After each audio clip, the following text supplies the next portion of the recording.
AJC has always been serious about our nonpartisanship, but it must be said that in recent years, bipartisanship has shifted from being a footnote to a modus operandi, a real guiding principle for our organization.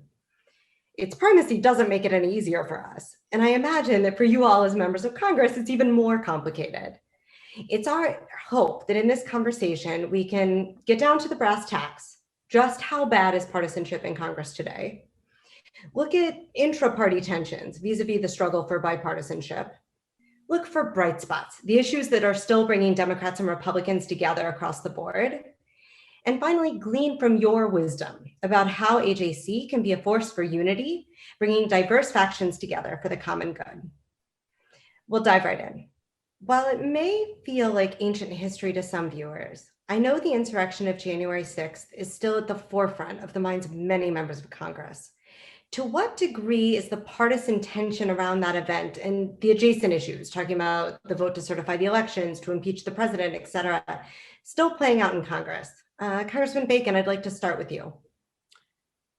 It has exacerbated inter-party tensions and intra-party relations. We see a lot more confrontations on the floor right now. There's some on the Democrat side that don't want to work with Republicans if they voted to object, to the point where some won't even get in the same elevator with folks, and that's unfortunate. But I also see it within our party. There is anger towards those who certified. There's anger towards those who voted for the commission. And so I see it within the party and but also working with each other. But there's rays of hope. The rays of hope is we have 58 Republicans and Democrats working together on problem solvers. We have 26 Republicans and Democrats working on 4-country caucus, all veterans. And that's really the core that we can build from so we can regain civility and cohesion and some teamwork. Congressman Bacon, I want to ask you a question about the past few weeks. The Jewish community has been watching with a lot of concern the conflict in Israel and then a terrifying spike in anti-Semitism. Giving credit where it's due, Republicans have turned out almost universally statements of support, and we really appreciate it. But at the same time, on the House floor, Israel was used several times in partisan procedural maneuvers, presumably to allow Republicans to avoid taking votes they didn't want to take or to make Democrats take votes that would make them look bad. Both parties have used these tactics before. I'm not asking in sort of a one-sided way. But the fact that these kind of procedures can be used and are being used to politicize really fundamental issues is concerning. What do we do about that in the long term? How do we make sure that supporting Israel and supporting Jews doesn't become a more partisan issue than they already are? Well, first, Julie, supporting Israel should be a bipartisan issue on both sides. If it's not, the country of Israel and its existence will be harmed. So we want to make this Republican and a Democrat issue. And to the voting things that have been going on the floor, the minority only has one way of trying to insert its agenda, and that's through motions to recommit. And we know that there's a large support on the Democrat side also for Israel, at least with at least half the party. And so this is our one way of trying to get our agenda in there, because otherwise you get shut out of the process. And both parties have done it, like you say. But I do think there's a concern of we don't want this to be a Republican pro-Israel, Democrat anti-Israel, because that's not good for the existence and the future and the security of Israel. So I agree with you there. Thank you. Congresswoman, I know you've sort of felt this personally. Can you tell us a little bit about your experiences in the past few weeks with regards to votes on Israel? Certainly. Well, I think that I'll go back to really the first time I spoke on the floor of the House as a member of Congress, and I never expected that the first time that I speak as a representative would be to stand up to anti-Semitism, to stand up to claims of dual loyalty from someone in my very own party. And then fast forward to this year, to stand up on the floor of the House with my colleagues in strong support of Israel, to say things like Israel has a right to exist, Israel has a right to defend itself, Hamas is a terrorist organization. Those things that are such basic and fundamental facts and beliefs and tenets that I think, like Don said, are bipartisan, and that our support for Israel has always been and should continue to be very strong. We should not be conditioning aid. We should not be using dangerous and divisive language that's leading to anti-Semitism and spikes in those types of events in our country. And so, this week, some tactics that are used for political purposes were used to call out Democrats who have been very staunch supporters of Israel. I would say that the Republican Party did this in a very deliberate way, and they're using paid advertising against me to say that I voted against supporting Israel and support for the Iron Dome, which is absurd, it's ridiculous, and it's a lie. They did that twice this week, both with a motion that was procedural with concerns to supporting Israel with Iron Dome, and they also did it earlier in the week relative to a measure that would condemn and sanction Hamas, which I voted for and supported in the last Congress and would do so again. But the intertwining of these issues concerning the support of Israel, I think is destructive. I think that we need to show a strong unified front, that this is a bipartisan issue, that the US Congress strongly supports Israel and the US-Israel relationship and providing the security assistance for Israel as outlined in the MOU. So, I would ask Don to speak more forcefully with his leadership to say that, we can disagree on policy issues. You can attack me on all kinds of stuff, but, please don't make Israel the weapon that you use for that, because I think it is counterproductive to what Don and I are working very hard on, which is to support the US-Israel relationship. And all of us at AJC truly thank both of you for that support when it's easy and especially when it's hard. This conversation, I think, is leading to a really interesting place, because bipartisanship is hard, but it also sort of assumes that the parties themselves are operating together or with joint purpose. And at this particular moment in time, I'm not totally sure that is true for either party. Congresswoman, I'll stay with you for just 1 second, because you talked about your first floor speech. And because Congressman Bacon said, 50% of Democrats support Israel. There are concerns about the Israel positions held by several Democrats. How worried should our viewers be about their role, their prominence in the party? What does it portend for the future of support for Israel within the Democratic Party? I'm concerned that they get so much attention because they truly do not represent the majority of Democrats or the majority of members of the U.S. Congress. I work very hard with my colleagues in the Democratic caucus who are strong supporters of Israel to reiterate the fact that, our support for Israel is strong, it's unwavering. We do not support conditioning aid. We support Israel's right to defend itself. We support the security assistance, and the fact that these voices have risen both within Congress and in the wider public and on social media. I find it very troubling. And I think that all of us who are strong supporters of the US-Israel relationship have that much more work to do. It doesn't matter if they're coming from a particular political party or a particular public figure, but just broadly in general, to set the narrative straight about Israel, and that Hamas is a terrorist organization, that Israel has a right to defend itself.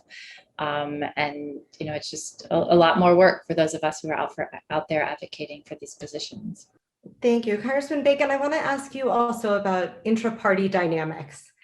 In the post-Trump era, many are saying that the Republican Party is experiencing an identity crisis. Some who hold the sort of traditional line of the party, and it seems an increasing number who will tip a hat to more radical elements. That's perhaps best represented by Congresswoman Marjorie Taylor Greene, who's repeatedly made inexcusable and inflammatory statements. Is the Republican Party still one grand old party, or have the political pressures become simply too great? Which Republicans are representing the party? There surely are divides in our party as well. I do want to respond to one thing to Elaine, and I respect her comments, but I have the same problem with her party accusing me of being pro-QAnon. And yet I voted to certify, I voted for the commission. So there's this partisan lines that both parties use, and it does divide us, and it's not necessary.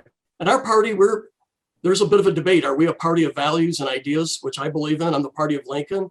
Or are we more of a party of like 100% supporting the President Trump? And many of us would say, I agree with a lot of the policies of the president. I don't agree necessarily with the name calling and the Twitter and things like that. So there's a divide in our party there. And when it comes to Marjorie Taylor Greene, I condemned her comments. I think I was the first one or second or third, somewhere in there on CNN the other day. And then a lot of folks followed, but they were reprehensible comments. And unfortunately, it takes away from the focus that we should be having on the actual physical violence being done towards Jewish Americans in New York and our big cities. To me, that's a bigger problem right now. And we should, but by her comments, it sort of took away that focus of what I think is even a larger issue right now. And we all of us, Republican, Democrats, should just make it clear we are we oppose, we find anti-Semitism repugnant. I got to also throw out there, Julie, I get attacked for, quote, being anti-Semitic every day. And on the Republican side of the aisle, that is a standard target by, I would say, more partisans on the Democratic Party. And so there is a thin skin on our side right now on this whole issue, because I've been targeted for 4 years as that, and I am not. I love Israel. I love the Jewish people. And it's one of my things I focus on most. And so what we saw this last 2 weeks, to me, was more of a unveiling of, see, anti-Semitism is not just found with white nationalists. We got it comes from multiple sources. And we should just say, I don't care if it comes from the right. I don't care if it comes from the left. It's repugnant. We denounce it. We hate it. And we should stand united against it. But unfortunately, we're making it into a political attack against each other. And really that hurts our country, I think. It divides us in an area that we should be unified. Yeah, no, I'd like to jump in and just say, Don, I agree with you completely. I think that just as some of the other issues we've mentioned during this conversation, they're issues that should not be used, as political tools or weapons against people, and that we need to be strongly united on these. And, I want to point out something that I really admire that Don did last year as a member of the Armed Services Committee. There was a lot of discussion, and this was really difficult in the last administration to stand up and say this is wrong. But when we talked about renaming bases and bases that were named after former Confederate officers, I mean, Don led that charge with Congressman Anthony Brown from Maryland. I think that Don has frequently, been a lone voice on some issues, and I definitely admire his leadership on that and many other things. So, thank you, Don. Thank you. I echo that. Thanks. It's one of the tough issues that, as we are talking about bipartisanship with two members who really epitomize crossing the party lines to get things done, it really shows what a problem it is that both of you have experienced these types of attacks, and not, over the course of decades, but recently, and in a way that is still being felt for you. So it leads me to the next question, and it's a little bit about what we do in Congress, but it's mostly about what we sort of on the outside can do. Both of you have spoken about your military experience being this key factor leading to your ability to successfully reach across the aisle. First, thank you for your service to our nation. We can't make military service a prerequisite to serving in Congress, but are there lessons? Are there transferable skills that A, Congress should absorb, and B, a bipartisan advocacy organization like AJC can promote and try to push out? Congresswoman Luria, I'll start with you. Well, as I alluded to earlier, I think, service in the military is something that's very nonpartisan, very non-political.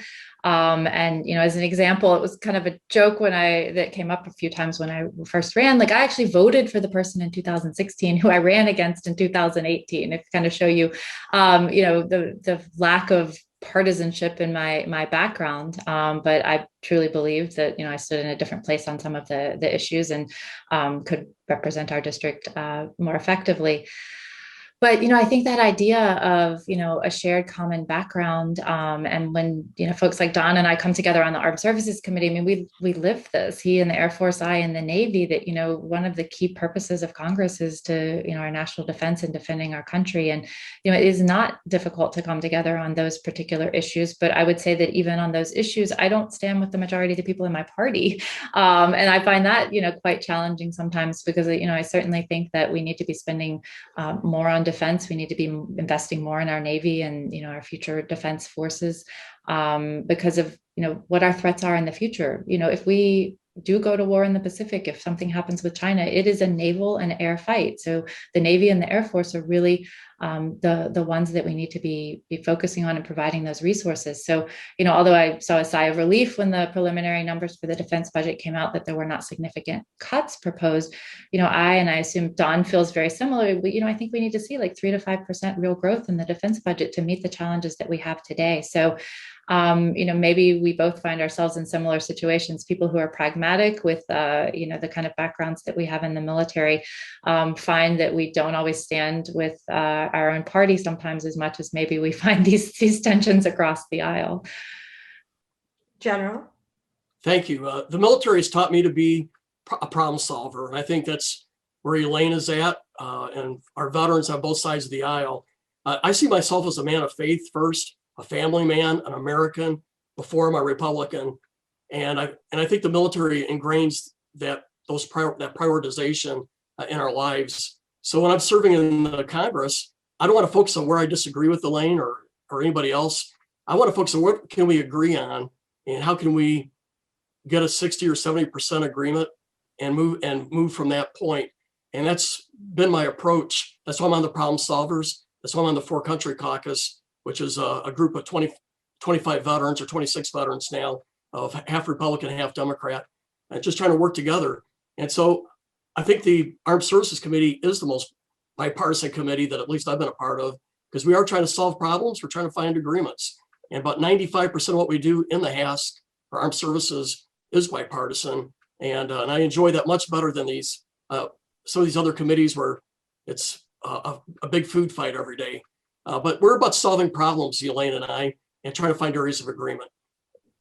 Yeah, and I'll just jump in too, because Don and I both serve on both the bipartisan caucuses. He mentioned the problem solvers and the Four Country Caucus. And, I think when people turn on the national news and they see the headlines on TV today, they think that there aren't people out there working together. But when I tell you that the problem solvers caucus is a caucus of 58 members of Congress, equal number of Democrats and Republicans who come together multiple times a week, establish working groups very focused on solving problems and finding common ground and bringing those to legislative solutions.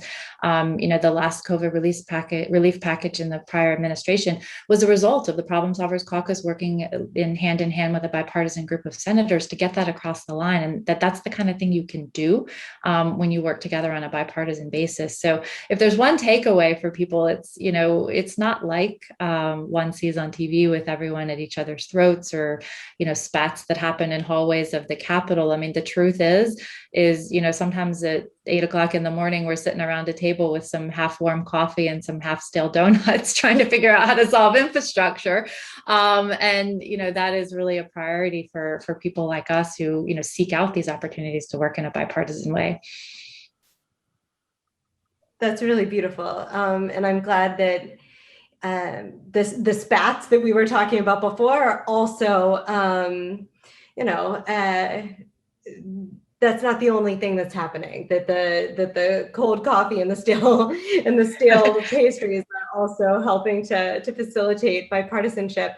I'm not letting either of you off the hook, though, on the second part of my question about what a bipartisan advocacy organization like AJC can do to help foster greater bipartisanship at a time that is difficult. I'll jump in. I think what you're doing right here is very helpful. You're putting two similarly minded folks, one Republican, one Democrat together. And I think that this helps. The 58 Republicans and Democrats and the problem solvers, if the Congress was more like that 58, we would get a lot done. I just wish the problem solvers, we could have more impact and moderate whatever majority party is in power, because we could get a lot more done, a lot more passed through the Senate if we could. So I think having your attention on those who are problem solvers or who are for country first does it. Because right today, most of the attention does get put on the extremes of both of our parties, and who love to fight, who love to make it a fist fight wherever they can, because that gives them more clicks on social media, more media attention. But those folks literally don't get anything done in Congress. They're not the ones passing any legislation. They're not finding any agreements. It's the folks it's the Elaines and the Don Bacons of the world working the problem solvers that are actually getting things done and trying to find consensus. Congresswoman, do you have any additional wisdom? Well, I would say for an advocacy group like AJC, first of all, thank you for being such strong advocates and, reaching out to those of us in Congress, make sure that we hear from you. And I think that it is very important to, try to reach people from a variety of perspectives. If you're advocating on an issue, find who you think might be the most challenging person to convince of your viewpoint, or at least have them, learn something that can help inform their decisions down the road. So, I would say that, if you have an advocacy meeting or phone call or send a letter and, you're not satisfied with the response from that particular member, don't give up. I think that the more they hear from people, the more they hear different perspectives than maybe what their, current thought process is, the more likely they'll be to be receptive in the future and to try to, work together, or at least find some common ground where they can work together on these issues. Thank you both for that wisdom. We are always trying to be smarter, more effective, better advocates for the state of Israel, for combating anti-Semitism, for promoting pluralism, and that wisdom can really help guide us. You are both models of reaching across the aisle, of getting work done, as opposed to just making either Twitter or real life battles. And we truly appreciate everything that you've done for the Jewish people and for the sake of bringing America together, restoring our country, improving the partisanship that invades so many of our lives and the issues that are important to us. So thank you so much. Thank you. Thank you.